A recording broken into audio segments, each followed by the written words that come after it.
ಎಲ್ರಿಗೂ ನಮಸ್ಕಾರ. ಆತ್ಮೀಯ ಧ್ರುವ ಯೂಟ್ಯೂಬ್ ಚಾನಲ್ಗೆ ಸ್ವಾಗತ. ಸ್ನೇಹಿತರೆ, ಪ್ಯಾನ್ ಇಂಡಿಯಾ ಸಿನಿಮಾ ಮಾಡ್ತೀವಿ ಅಂತ ಅಂದ್ಬಿಟ್ಟು 1-2 ಇಟ್ಕೊಟ್ಬಿಟ್ಟು ಮಿಕ್ಕಿದೆಲ್ಲ ಕೂಡ ಕಡೆ ಮಲ್ಕೊಂಡಿದೆ. KGF, ಕಾಂತಾರ 2 ಸಿನಿಮಾ ಬಿಟ್ಟು ಬೇರೆ ಯಾವ ಸಿನಿಮಾಗಳು ಸಹ ಕನ್ನಡದ್ದು ಗೆದ್ದಿಲ್ಲ ಔಟ್ಸೈಡ್ ಅಲ್ಲಿ. ಎಲ್ಲ ಸಿನಿಮಾಗಳನ್ನ ಇಲ್ಲಿಂದ ನಾವು ದೊಡ್ಡ ಮಟ್ಟದಲ್ಲಿ ಮಾಡಿದೀವಿ, ಹೈ ಬಜೆಟ್ ಅಲ್ಲಿ ಮಾಡಿದೀವಿ ಅಂತ ತೊಗೊಂಡೋಗ್ತಾರೆ.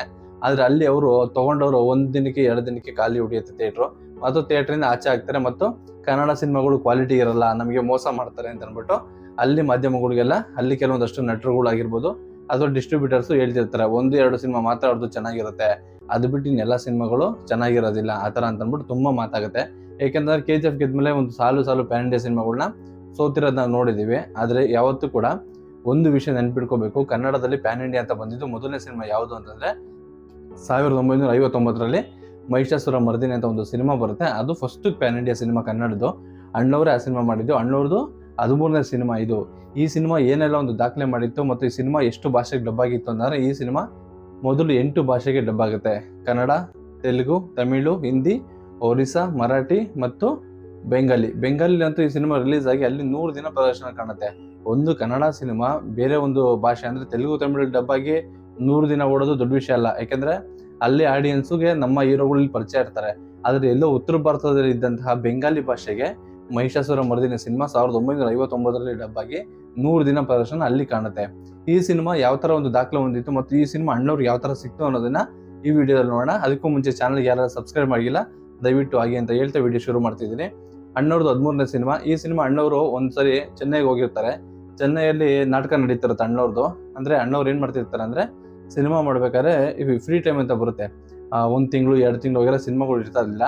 ಆ ಟೈಮಲ್ಲಿ ನಾಟಕದ ಕಂಪ್ನಿಗಳಿಗೆ ಒಂದಷ್ಟು ದುಡ್ಡಾಗ್ಲಿ ಅಥವಾ ಅವ್ರಿಗೆ ಒಂದಷ್ಟು ಸಹಾಯ ಮಾಡೋಣ ಅಂತ ಅಂದ್ಬಿಟ್ಟು ಅಣ್ಣವ್ರದ್ದು ಒಂದು ದೊಡ್ಡ ಗುಣ ಇರುತ್ತೆ. ಅದ್ರ ಪ್ರಕಾರ ಒಂದಷ್ಟು ನಾಟಕಗಳನ್ನ ಕೂಡ ಒಪ್ಕೊಂಡಿರ್ತಾರೆ. ನಾಟಕದಲ್ಲಿ ಬಂದಂತ ಹಣನ ಅಣ್ಣವರು ಅರ್ಧ ಅವ್ರು ಇಟ್ಕೊಂಡು ಅರ್ಧನ ನಾಟಕದ ಕಂಪ್ನಿಗಳಿಗೆ ಅಥವಾ ಬಡ ಕಲಾವಿದರಿಗೆ ದಾನ ಮಾಡ್ತಿರ್ತಾರೆ. ಒಂದ್ಸರಿ ಚೆನ್ನೈಯಲ್ಲಿ ಒಂದು ನಾಟಕ ನಡೀತಿರುತ್ತೆ. ಆ ನಾಟಕ ನಡಿಬೇಕಾದ್ರೆ ಅಲ್ಲಿ BS ರಂಗ ಅವ್ರು ಬರ್ತಾರೆ. BS ರಂಗ ಅವ್ರು ಯಾರು ಅಂತಂದ್ರೆ ಈ ಸಿನಿಮಾದ ನಿರ್ದೇಶಕರು, ನಿರ್ಮಾಪಕರು ಕೂಡ ಅವರೇ ಆಗಿರ್ತಾರೆ. ಅವರು ಒಂದು ಸಿನಿಮಾ ಮಾಡ್ಬೇಕು ಅಂತ ಅಂದ್ಬಿಟ್ಟು ಒಬ್ಬ ನಾಯಕರನ್ನ ಹುಡುಕ್ತಾ ಇರ್ತಾರೆ. ಅವರು ತೆಲುಗು, ತಮಿಳಲ್ಲಿ NTR, MGR ಎಲ್ಲರನ್ನೂ ನೋಡಿರ್ತಾರೆ. ಬಟ್ ಆದ್ರೆ ಅವ್ರಿಗೆ ಯಾರು ಕೂಡ ಇಷ್ಟ ಆಗೋದಿಲ್ಲ, ಅಂದ್ರೆ ಈ ಪಾತ್ರ ಸೆಟ್ ಆಗೋದಿಲ್ಲ ಯಾರಿಗೂ ಅಂತ ಅಂದ್ಬಿಟ್ಟು. ಯಾಕೆ ಅಂತಂದ್ರೆ ಈ ಮಹಿಷನ ಪಾತ್ರ ಮಾಡ್ಬೇಕು ಅಂತಂದ್ರೆ ತುಂಬಾ ಒಂದು ಗಟ್ಟಿ ಇರಬೇಕು, ಆ ಒಂದು ಆಕ್ಟಿಂಗ್ ಎಲ್ಲರಿಗೂ ಬರೋದಿಲ್ಲ. ಹಾಗಾಗಿ ಅಲ್ಲಿ ನಟರು ಕೂಡ ಯಾರು ಸೆಟ್ ಆಗಲ್ಲ ಅಂತ ಅಂದ್ಬಿಟ್ಟು ಅಣ್ಣವ್ರನ್ನ ಒಂದು ನಾಟಕದಲ್ಲಿ ನೋಡ್ತಾರೆ. ಅಣ್ಣವ್ರು ನಾಟಕ ಮಾಡ್ತಿರ್ತಾರೆ. ಅವಾಗ ನೋಡ್ಬಿಟ್ಟು ಅಪ್ಪ ಎಷ್ಟು ಅದ್ಭುತವಾಗಿ ನಟನೆ ಮಾಡ್ತಾನೆ ಈ ಮನುಷ್ಯ, ತುಂಬಾ ಚೆನ್ನಾಗಿದೆ ಅಂತ ಅಂದ್ಬಿಟ್ಟು ಹೋಗಿ ಅಣ್ಣವ್ರನ್ನ ಕೇಳ್ತಾರೆ, ನಾವು ಒಂದು ಸಿನಿಮಾ ಮಾಡೋಣ, ನಾವು ಬನ್ನಿ ಆಕ್ಟ್ ಮಾಡಿ ಅಂತ ಅಂದ್ಬಿಟ್ಟು. ಆಗ ಅಣ್ಣವ್ರು ಹೇಳ್ತಾರೆ ಯಾವಾಗ ಮಾಡೋಣ ಹೇಳಿ, ಮಾಡೋಣ ಅಂತಾರೆ. ಅವ್ರು ಒಂದು ಡೇಟ್ನ ಹೇಳ್ತಾರೆ. ಆಗ ಅಣ್ಣವ್ರು ನಿರಾಕರಿಸ್ತಾರೆ, ಇಲ್ಲ ಈ ಡೇಟಲ್ಲಿ ನಾನು ಒಂದಷ್ಟು ನಾಟಕಗಳನ್ನ ಒಪ್ಕೊಂಡ್ಬಿಟ್ಟಿದ್ದೀನಿ, ನಾನು ಮಾಡೋದಕ್ಕೆ ಆಗಲ್ಲ ಈ ಡೇಟಲ್ಲಿ ಅಂತ ಅಂದ್ಬಿಟ್ಟು. ಆಗ ಅವರು ನಿರ್ದೇಶಕರು ಇರ್ತಾರಲ್ಲ BS ರಂಗ, ಅವ್ರು ಬಂದು ಅಣ್ಣವ್ರಿಗೆ ಸ್ವಲ್ಪ ಎದುರಿಸ್ತಾರೆ. ಎಲ್ಲರಿಗೂ ಏನು ಸಿನಿಮಾಗಳು ಸಿಗೋದೇ ಕಷ್ಟ, ಅಂಥದ್ರಲ್ಲಿ ನಾನು ಸಿನಿಮಾ ಕೊಡ್ತಾ ಇದೀನಿ, ಅಂಥದ್ದು ಅದನ್ನ ಮಾಡೋದು ಬಿಟ್ಬಿಟ್ಟು ನೀನು ನಾಟಕಗಳು ಮಾಡ್ತೀನಿ ಅಂತ ನಿಂತಿದ್ಯಲ್ಲ, ನಾಟಕದಲ್ಲಿ ಏನ್ ಸಿಗುತ್ತೆ ನಿನಗೆ ಅಂತ ಹೇಳ್ತಾರೆ. ಆಗ ಅಣ್ಣವ್ರು ಇಲ್ಲ, ಆ ಡೇಟಲ್ಲಿ ನಾನು ನಾಟಕ ಮಾಡ್ತೀನಿ ಅಂತ ಮಾತು ಕೊಟ್ಬಿಟ್ಟಿದ್ದೀನಿ, ಅದನ್ನ ಮಾಡ್ಲೇಬೇಕು, ಈಗ ನಾನು ಸಿನಿಮಾ ಮಾಡೋದಕ್ಕೆ ಆಗಲ್ಲ ಅಂತಾರೆ. ಅವಾಗ ಅವ್ರು ಇನ್ನು ಸ್ವಲ್ಪ ಜೋರ್ ಧ್ವನಿ ಕೇಳ್ತಾರೆ. ಆಗ್ಲೂ ಕೂಡ ಅಣ್ಣವ್ರು ಅದೇ ಉತ್ತರ ಆಗಿರುತ್ತೆ, ನಾನು ಕೊಟ್ಟು ಮಾತಂತೆ ನಡೆಯೋನು, ಯಾವತ್ತೂ ಕೂಡ ನಾಟಕಗಳು ಕೊಟ್ಬಿಟ್ಟಿದ್ದೀನಿ, ಅದು ಮುಗಿಸ್ಕೊಂಡ್ಬೇಕಾದ್ರೆ ಬರ್ತೀನಿ ಸಿನಿಮಾ ಮಾಡೋಣ ಅಂತ ಅಂದ್ಬಿಟ್ಟು. ಆಗ ಏನಿರ್ತಾರೆ ನಿರ್ದೇಶಕರು, ಬೇಡ ಅಂತ ಬಿಟ್ಬಿಟ್ಟು ಹೋಗ್ಬಿಡ್ತಾರೆ ಕೋಪ ಮಾಡ್ಕೊಂಡು. ಅದಾದ್ಮೇಲೆ ಅವ್ರಿಗೆ ಒಂದಷ್ಟು ದಿನ ಸರ್ಚ್ ಮಾಡ್ತಾರೆ, ಬೇರೆ ಹೀರೋಗಳನ್ನೆಲ್ಲ ಹುಡುಕ್ತಾರೆ. ಅವ್ರ ಮನ್ಸಿಗೆ ಸಮಾಧಾನ ಆಗೋದಿಲ್ಲ. ಮತ್ತೆ ಅವ್ರು ಏನ್ ಮಾಡ್ತಾರೆ, ಅಣ್ಣವ್ರನ್ನ ಹುಡ್ಕೊಂಡ್ಬರ್ತಾರೆ. ಬಂದು ಕೇಳ್ತಾರೆ ನಮ್ಮ ಆಫೀಸಿಗೆ ಬನ್ನಿ ಮಾತಾಡೋಣ ಅಂತ ಅಂದ್ಬಿಟ್ಟು. ಆಗ ಅಣ್ಣವರು ನಾಟಕ ಎಲ್ಲ ಮುಗಿಸಿ ಆಫೀಸ್ಗೆ ಹೋಗ್ತಾರೆ. ಆಗ ಸಿನಿಮಾ ಮಾಡೋಣ, ನೀವು ಯಾವ ಟೈಮಲ್ಲಿ ಫ್ರೀ ಇರ್ತೀರೋ ಆ ಒಂದು ಟೈಮಲ್ಲಿ ಸಿನಿಮಾ ಮಾಡೋಣ ಅಂತ ಅಂದ್ಬಿಟ್ಟು ₹900 ಅಣ್ಣವ್ರಿಗೆ ಅಡ್ವಾನ್ಸ್ ಕೊಡ್ತಾರೆ. ಆಗ ಅಣ್ಣವ್ರು ಹೇಳ್ತಾರೆ, ಇಲ್ಲ ಅಡ್ವಾನ್ಸ್ ಎಲ್ಲ ಏನು ಬೇಡ, ಸಿನಿಮಾ ಮಾಡೋಣ ಒಟ್ಟಿಗೆ, ನಾವು ಯಾವ ಸಿನಿಮಾ ಮಾಡೋಣ ಅಂತ ಕೇಳ್ತಾರೆ. ಆಗ ಅವರು ಕತೆ ಹೇಳ್ತಾರೆ, ಈ ಸಿನಿಮಾ ನಾನೇ ಪ್ರೊಡ್ಯೂಸ್ ಮಾಡ್ತಿದ್ದೀನಿ, ನಾನೇ ನಿರ್ದೇಶನ ಮಾಡ್ತೀನಿ ಅಂದ್ಬಿಟ್ಟು. ಆಗ ಅಣ್ಣವ್ರು ತುಂಬಾ ಖುಷಿ ಆಗುತ್ತೆ. ಸರಿ ಅಡ್ವಾನ್ಸ್ ಏನು ಬೇಡ, ಸಿನಿಮಾ ಮಾಡೋಣ ಅಂತಾರೆ.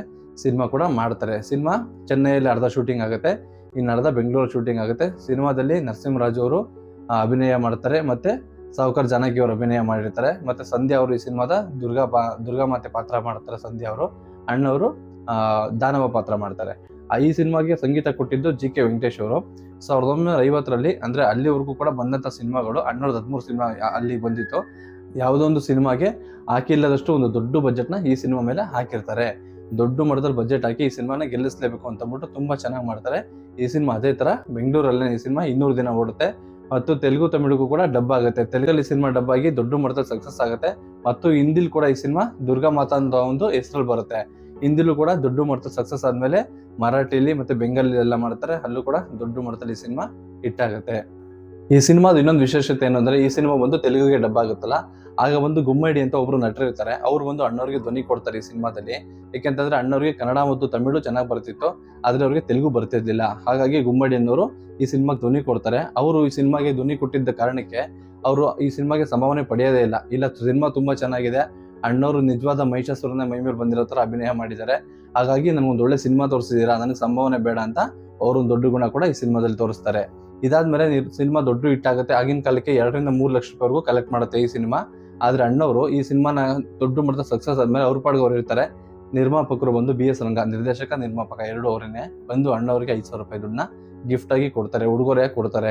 ಆದ್ರೆ ಅಣ್ಣವರು ಬೇಡ, ಇದನ್ನೆಂತೂ ಕೊಡ್ತಿದ್ದೀರಾ, ನನಗೆ ಈಗ ಆಲ್ರೆಡಿ ಸಂಭಾವನೆ ಕೊಟ್ಟಿದ್ದೀರಾ ಅಂತ ಹೇಳ್ತಾರೆ. ಯಾಕೆ BS ರಂಗ ಅವ್ರು ಹೇಳ್ತಾರೆ, ನಿಮ್ಮ ಒಂದು ಸ್ಟಾರ್ಡಮ್ ನಿಮ್ಗೆ ಗೊತ್ತಿಲ್ಲ, ನಿಮ್ಮನ್ನು ತುಂಬಾ ಜನ ಪ್ರೀತಿ ಮಾಡ್ತಾರೆ, ತುಂಬಾ ನಿಮ್ಮ ಅಭಿಮಾನಕ್ಕೋಸ್ಕರ ತುಂಬಾ ಜನ ಕಾಯ್ತಾರೆ, ಅದಕ್ಕೆ ಸಿನಿಮಾ ದೊಡ್ಡ ಮಟ್ಟದ ಸಕ್ಸಸ್ ಆಗಿದೆ.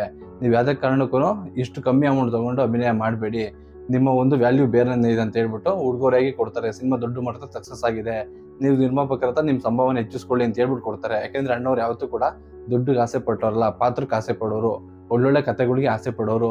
ಒಂದು ಸನ್ನಿವೇಶ ಹೇಳ್ತೀನಿ, ಈ ಅಣ್ಣವ್ರದೊಂದು 150 ಸಿನಿಮಾಗಳು ಆದ್ಮೇಲೆ ಅಣ್ಣವ್ರು ಏನ್ ಮಾಡಿದ್ರಂತೆ, ಒಂದ್ಸರಿ ಎಲ್ಲಾ ನಿರ್ಮಾಪಕರನ್ನು ಕರೆದಿದ್ರಂತೆ ಮನೆಗೆ.